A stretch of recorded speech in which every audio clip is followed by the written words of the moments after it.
आपको बोल रहे हैं स्टेट किरचॉफ सेकंड लॉ, हमेशा ये बोलेंगे फर्स्ट लॉ सेकंड लॉ करके बोलेंगे, कभी केवीएल या केसीएल नहीं बताएंगे। तो आपको क्या लिखना है, you need to write sum of EMFs equals to sum of PDs in a closed loop। ठीक है जी। चलिए फिर क्या है, a battery of electromotive force 5.6 volts and internal resistance r is connected to two external resistors as shown in figure 5.1। ठीक है जी। ये 5.6 volts की इंटरनल रेजिस्टेंस आर है, 90 और 18 ओम्स के रेजिस्टर कनेक्टेड हैं जो पैरेलल में लगे हुए हैं। The reading on the volt meter is 4.8 volts. इस वाले वोल्ट मीटर पे जो रीडिंग आ रही है वो 4.8 वोल्ट्स आ रही है। Calculate the combined resistance of the two resistors connected in parallel. I think that is the easiest thing from this. So r effective क्या आ रही है, आर इफेक्टिव आ रही है 1/90 plus 1/18 and then whole inverse. So कोई ये answer देना चाहेगा, क्या आ रहा है answer, that should be 15 ohms। ठीक है जी। अच्छा जी, फिर उसके बाद क्या है, दी current in the battery, battery के अंदर करंट आप हमें निकाल दें तो वो कैसे निकाल सकते हैं, हमें ये पता है कि ये वोल्टेज क्या आ रहा है, ये आ रहा है 4.8, राइट। अच्छा, ऑब्वियसली ये वोल्टेज ऐसा लगेगा बहुत सारे बच्चों को ये इन दोनों का वोल्टेज है, लेकिन हकीकत में ये इन दोनों रेजिस्टर्स का भी वोल्टेज है। So V equals to I R में इस्तेमाल करते हुए V 4.8, इन दोनों की कंबाइंड रेजिस्टेंस को इस्तेमाल करते हुए we can work out what is the current in the circuit. So let's do that. So we shall be using V equals to I R। V क्या है हमारा 4.8 है, करंट हमें ढूंढना है, हमने कंबाइंड रेजिस्टेंस 15 निकाली है। सो करंट हमारा क्या आ रहा है, in any problems with this part 0.32। I hope there is no problems, काफी आसान हो, अब तो हमने बहुत सारी चीजें कर ली हैं। This should be pretty clear. Show that the internal resistance R is 2.5 ohms। Internal resistance कैसे निकालूं, VT equals to E plus R, नहीं, VT equals to E minus IR, that is the formula, VT equals to E minus IR। ठीक है जी। यानी आपका जो terminal voltage है वो किसके बराबर होगा, यानी टर्मिनल वोल्टेज 4.8 आ रहा है। ठीक है जी, I hope you can see that, ये टर्मिनल वोल्टेज है दैट इज 4.8, ये E minus IR होगा। So basically this shall be 5.6 minus I, you worked out I, that's 0.32 and then into R। So R आ रहा है हमारे पास 4.8 minus 5.6 divided by minus 0.32। ठीक है जी। What's internal resistance R 2.5। अच्छा, I hope बाकी बच्चों में क्लियर हो रहा हो, A1 और I क्लियर हो रहा है ना, प्रॉब्लम तो नहीं अभी तक, क्लियर, ओके।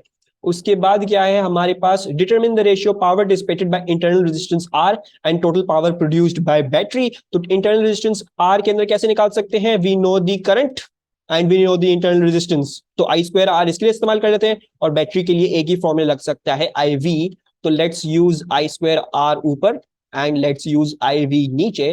तो ऊपर अगर मैं 0.32 जो करंट था उसको स्क्वायर करके रेजिस्टेंस में मल्टीप्लाई कर दूं 2.8, और नीचे जो करंट है वो 0.32 multiplied by the voltage, voltage किसका, बैटरी का 5.6। ठीक है जी, करंट 0.32 था, बिल्कुल सही है। So into 5.6, this is also easy peasy, straightforward. What's the answer to this, 0.16, 0.16 आ रहा है, क्या हो गया बच्चा, 0.16 आ रहा है। ठीक है। अच्छा, the battery in B is now connected to a battery of EMF 7.2 volts and internal resistance 3.5 ohm। The new circuit is shown in figure 5.2। दो बैटरियां लगा दी हैं, instead of doing any of your logic, ये battery उल्टी लगी हुई है इसके साथ, तो इन दोनों का ईएमएफ माइनस कर दूं, क्या कर दूं, सीधा सीधा आप केवीएल इस्तेमाल करो। ठीक है, जब भी दो बैटरीज हो बगैर सोचे समझे केवीएल अप्लाई कर लो। क्या करते हैं, let's choose this battery as reference, या भले छोड़ो, ऐसा करते हैं हम नीचे वाली कोई बैटरी रेफरेंस लेते हैं। I am going to take this battery as reference, इसको हम रेफरेंस बना लेते हैं, ये पॉजिटिव टर्मिनल इसका, ये नेगेटिव टर्मिनल। अब इसको इस्तेमाल करते हुए let's mark the polarity of the other resistors. So इधर से चलोगे चलोगे चलोगे तो ये वाला पॉजिटिव और ये नेगेटिव, और फिर इधर से चलोगे चलोगे चलोगे चलोगे तो ये वाला positive and then that one is going to be negative.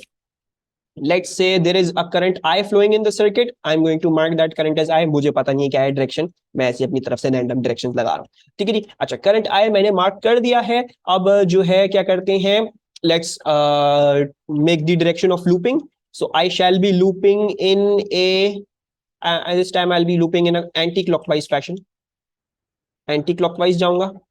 ठीक है, क्यों, क्योंकि मुझे रेफरेंस बैटरी में से पॉजिटिव नेगेटिव जाना अच्छा लगता है, तो मैं एंटी क्लॉकवाइज फैशन में जा रहा हूं। और दूसरा ये लिख लेते हैं कि जब हम पॉजिटिव टू नेगेटिव जाएंगे ठीक है, हमने ये वाली रेफरेंस ले ली। अब हमने ये पॉजिटिव कर लिया है, हम कह रहे हैं हम जब पॉजिटिव नेगेटिव जाएंगे तो हम इसको एक पॉजिटिव वोल्टेज लिखेंगे।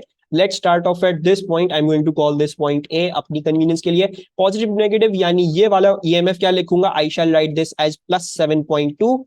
देन फिर क्या है, करंट जो भी है that is flowing through this resistance of 3.5। So basically अब नेगेटिव टू पॉजिटिव जा रहे हो, सो नेगेटिव आई इंटू 3.5।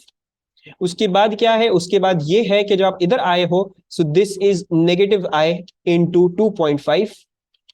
ठीक है, अगेन नेगेटिव पॉजिटिव जा रहे थे। अच्छा, इसका भी मार्क कर लेते हैं, ये नेगेटिव था ये पॉजिटिव था। इसके लिए भी नेगेटिव टू पॉजिटिव जा रहे हैं हम, इसके अंदर से भी नेगेटिव टू पॉजिटिव जा रहे हैं। सो इसका ईएमएफ भी मैं नेगेटिव में लिखूंगा, -5.6 equals to 0. Now if we solve this, 7.2 minus 5.6, that's 1.6, और ये दोनों चीजें उधर भेज देते हैं। This is 6, 3.5 plus 2.5, 6i. So 6i, and then your current works out to be 1.6 over 6. And the answer for 1.6 over 6 is 0.27. 0.27 amperes. अच्छा, now ये हमारे पास आ गया हमारा 0.27 amperes. सही है जी. So this is how we'll be applying Kirchhoff's voltage. Three cells of electromotive forces E1, E2, and E3 are connected into a circuit as shown in figure 5.1. You can see there is E3, E2, and E1. There is multiple currents and there is multiple resistors. ठीक है जी. Perfect case scenario for KCL and KVL. Actually, the circuit contains resistors of resistances R1, R2, R3, and R4. The currents in different parts of the circuit are I1, I2, and I3. I3, I1, and I2. The cells have negligible internal resistance. Her cell की negligible internal resistance है. Use Kirchhoff's laws to state an equation relating I1, I2, and I3. So I1, I2 and I3 को link करते हुए एक equation बताएं. I1 equals to I2 plus I3. Nope. I3 equals to I1 plus I2. Okay. तो yes, एमन is correct. ठीक है, अब्दुल्ला का पता नहीं अब्दुल्ला ने चीटिंग करी हो कि नहीं करी हो. एमन ने कहा अच्छा हम क्या करते हैं, हम I3 को जरा ट्रेस करके मैं इधर जंक्शन तक ले आती हूँ, तो I3 यहाँ पे भी यही होगा, राइट, बिकॉज ये वाला तो पूरा सीरीज में ना, तो I3 यहाँ तक भी यही यार. I3 आ गया, अब ऑब्वियसली I1 यहाँ से निकल रहा है जंक्शन में से, और I2 आपको नजर आ रहा है यहाँ है. अगर इसको मैं पीछे ले जाता हूँ, सो बेसिकली I2 जो है वो यहाँ आ रहा है. So basically, incoming current I3 must be equals to the two outgoing currents I1 and I2. So I3 shall equals to I1 plus I2. ठीक है जी. दूसरा तरीका देखने का क्या था, दूसरा तरीका देखने का ये था कि बेसिकली I1 और I2, अब तुम लोग देखोगे I1 यहाँ पे आ गया, ठीक है जी, I1 यहाँ पे आ गया, I2 I1 इस जंक्शन में आ रहा है, निकल क्या रहा है बाहर, बाहर ये I3 निकल रहा है. So this is also perspective, या तो W वाला जंक्शन इस्तेमाल करो या तो Y वाला जंक्शन इस्तेमाल करो, आप लोगों की मर्जी. ठीक है. अच्छा, now the next parts I am going to do, क्योंकि वरना बहुत देर लग जाएगी. E1, E3, R1, R3, R4, I1, I3 in loop W X Y Z W. तो W X Y Z W यानी ये बाहर का स्क्वायर या रेक्टेंगल जो भी कह लो, इस लूप को इस्तेमाल करते हुए हमें इन सबको लिंक करना है. ठीक है, तो ऑब्वियसली ईएमएफ्स भी हैं, वोल्टेजेस होंगे, तो सब कुछ होगा. So we'll have to use KVL. So let's apply KVL. ठीक है जी, ये बाहर वाला लूप है. ठीक है जी, I am only considering this बाहर वाला लूप. एक काम कर लेते हैं, क्या काम कर लेते हैं, I am going to copy paste this diagram several times, ताकि जो है वो हम हर चीज पार्ट के लिए अलग अलग वर्किंग कर सकें. ठीक है जी, let's take this over here, CTRL-Z, CTRL-V. ये आ गया. I am going to do the working for part B on this. ठीक है जी, पार्ट बी के लिए इस पे करूंगा, और पार्ट सी के लिए भी एक कॉपी पेस्ट करके डायग्राम रख लेते हैं साइड में. अच्छा, what are we considering, we are only considering the loop W X Y Z W. तो मैं इसको जरा हाईलाइट भी कर लूं आप लोगों के लिए, W X Y Z W. अच्छा, first step, make any battery as your reference. हम जो है वो E3 को रेफरेंस बना. अच्छा, this is very very important, loop की बात होगी. ठीक है, तो एक लूप आप कभी भी ले लोगे ना, तो उसमें सम ऑफ वोल्टेजेस क्या होंगे, वो हमेशा जीरो होंगे.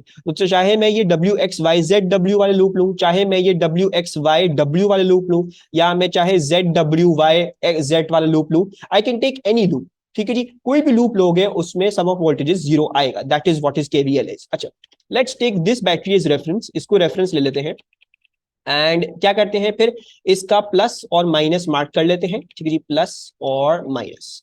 अच्छा, फिर इसके हिसाब से हम जो है वो ट्रेस करते हुए मार्क कर लेते हैं, this is going to be plus, that's going to be minus. फिर इसी से आगे चलते हुए जाओगे तो फिर इधर आओगे तो प्लस माइनस, फिर इधर आओगे सो ये प्लस ये माइनस, ठीक है जी। और एक और बैटरी है हमारे पास इधर, उसका तो हम वैसे ही मार्क कर लेंगे, हमें रेफरेंस बैटरी को इस्तेमाल करते हुए देखने की जरूरत नहीं है। And now let's also make our direction, तो डायरेक्शन कहते हैं क्लॉकवाइज, लेट्स से हम क्लॉकवाइज जाएंगे, ठीक है जी। और एक और चीज लिख लेते हैं, जब पॉजिटिव से नेगेटिव जाएंगे तो क्या कहेंगे, हम उसको एक पॉजिटिव वोल्टेज कहेंगे, ठीक है जी।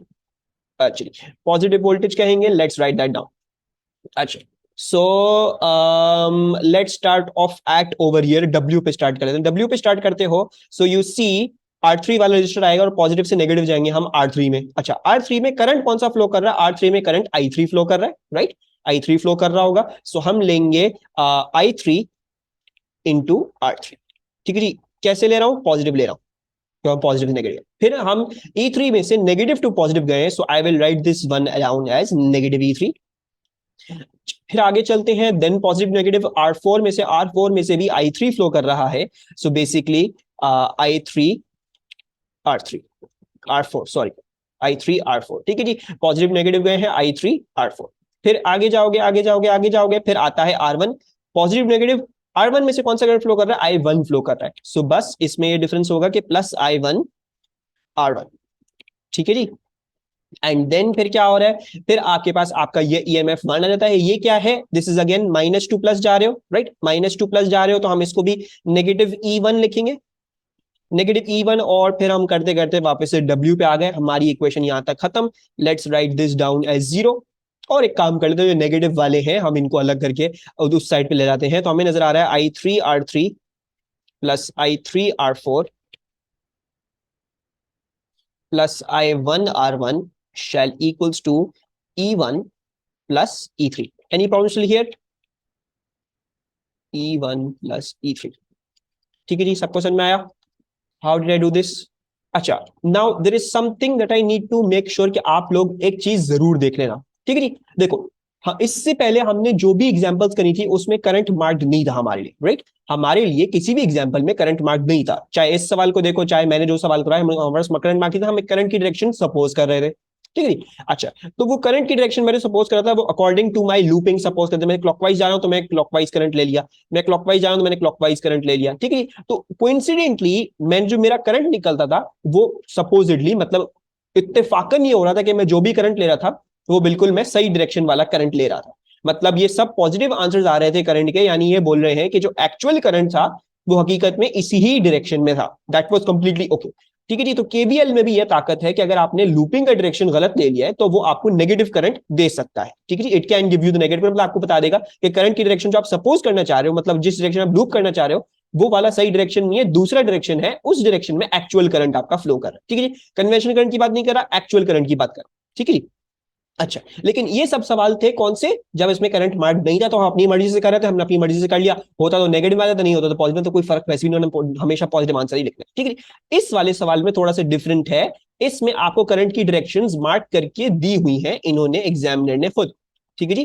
तो आप जस्ट मेरे लिए एक और चीज मार्क देख लेना कि जब आप लूपिंग कर रहे हो तो करंट की डायरेक्शन जो लूप के हिसाब से आ रही है वो वही हो, ठीक है जी। जैसे हम लूप में क्लॉकवाइज जा रहे थे तो I3 भी क्लॉकवाइज में ही जा रहा है और I1 भी क्लॉकवाइज में जा रहा है, इसीलिए इनके वोल्टेजेस भी जो फिर होंगे वो फिर प्रॉपरली फिर उसी तरीके से होंगे जैसे हम करते हुए आए, तो वो हम पॉजिटिव भी लिखेंगे, ठीक है। But if you look at the next example जो हमें बोल रहे हैं कि E1 E2 R1 R2 I1 I2 in loop YZWY, तो अब हमें इस्तेमाल करना है YZWY, तो this is part C, YZWY, ठीक है।